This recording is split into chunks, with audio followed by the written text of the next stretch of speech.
name is Cornelius Weaver, serving as student pastor right now at Christ the King United Church of Christ.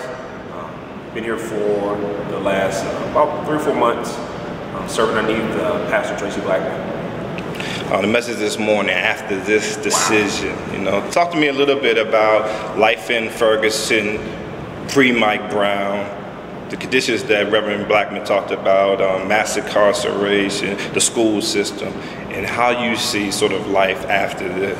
I think Pastor Blackmon said it today very candidly that whether or not Officer Darren Wilson is indicted or not, we still have to live after this. There still has to be some change. The real pivotal point is keep seeing this narrative over and over again, and to have to go through the same thing that we went through, over a year ago with Trayvon Martin, and to begin to see no change, begin to see no structure put in place. So really, like before, the killing of Michael Brown was very much still the same scenario. It's still not getting the same equality when it comes to education, not receiving the right economic equality when it comes to minimum wage, not being able to receive the fairness, still being racially profiled, being stopped. And so life is still going on, as it were. The only thing that occurred now on August the 9th is that, wow, it brought not just local, but national, global even attention to the conditions that had already been previously going on before.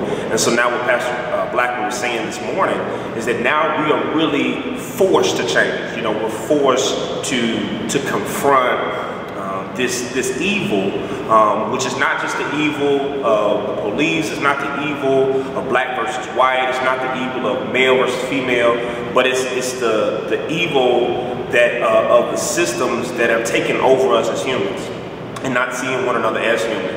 And she really has brought that out with her message today with the Joshua chapter 3, and excellent message. What do we do after this? Talk about the anxiety and fear as we sort of wait on this decision. So what do you see the role of the faith community in this? I think the biggest fear, so I think you have 2 particular churches out there right now, in locally and regionally. Regionally, there's the church who they have been silent. They have acquiesced through this process, and their silence, in a sense, has become is consenting to everything that's surrounding. I always used to joke with my students, to acquiesce is like being on the playground and we doing the dirty dozens. And if I say something about your mama, but if you don't say anything back, it's as if you're agreeing about every bad thing I said about your mama. And so, for the churches out there who have not spoken up about the injustice in Ferguson, who have not spoken up about the education system, who have not spoken up about racial profiling, they have remained silent, and as if they have agreed to the thing that has been occurring. But there are the churches who are active. They are praying with their feet. They're out there. They're marching. They're protesting. They're incorporating the message of justice into their liturgy, into their worship, into their song. They're making sure that people are aware and that they don't just try to push it up underneath the rug and try to put some praise over it, try to put a shout over it and let's move on. But they're aware of the circumstances, so they're embracing that. And for those churches, those are the ones that are right on that edge to have the most effect in this time, when it comes to informing their members, when it comes to leading them from just the movement over to actually voting and over to more tangible things. Those are the ones going to have the most impact, I should say, in this time. And so I think to answer your question, I think churches, the best way to be relevant this time is, one, to incorporate the message into your liturgy, to make sure that you're making sure your members are aware, but then to create action items. When we leave worship, yes, we have praised God, yes, we have shouted, but what's the action? What is our next step? What should we do? I hope that answers the question. I got on the tangent. Absolutely. What would you think is, as a young minister, how you make this gospel relevant to young people growing up? You know what? I'm a firm believer. You know, I love Shirley Caesar, I love Fred Hammond, I love the gospel songs. But, you know, I always joke with my teens saying, you know, Jesus said I was in this world, but not of it. So I have to stay current to R&B, hip-hop culture, you know, what's going on the radio.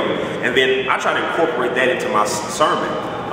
One of the other weeks I was telling them, the story of Esther. And I was telling this to some teens. And one of the teens saying, you know, I incorporated, what's the little song? I Ain't Got No Type, or something like that, with King Xerxes when he decides to dismiss Vashti. And I said, you know, him dismissing Vashti was like the song, It Ain't Nothing to Cut That Queen Off. You know, and so they started laughing and, you know, whatever. So I try to incorporate little songs like that so kids will start walking away with some type of, oh, I remember that, you know, and start to make it relevant. You know, so I think incorporating hip-hop culture into your message is very important in order to reach this generation. And then being transparent, you know, being transparent on social media, being transparent as a minister about your lifestyle, your struggles, you know, how you're coming up. That's how you win this generation. It's not about, you know, setting them up to be holier than thou, but you have to be transparent and you got to be honest with the teens today. What is your message to the young people around Mike Brown and even dealing with their anxiety maybe around this? Don't be silent. Don't acquiesce. Because by being silent, you're consenting to the thing. You're agreeing to it. By not saying anything, it's as if you already lost by not speaking up. And so my message would be to keep using your voice. Keep using your voice, not just verbally, but use your voice within the classroom by going to school, getting the proper education so that you can use your voice in your career.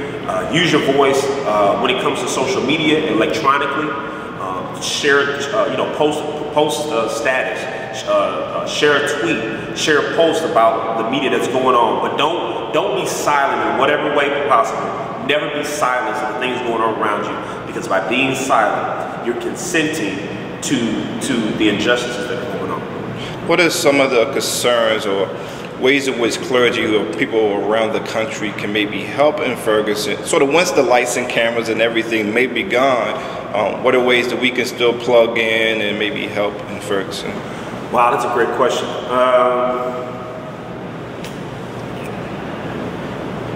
Sometimes so much of tragedy, it brings national attention for that moment, and it never transfers over to a sustainable movement or sustainable programs.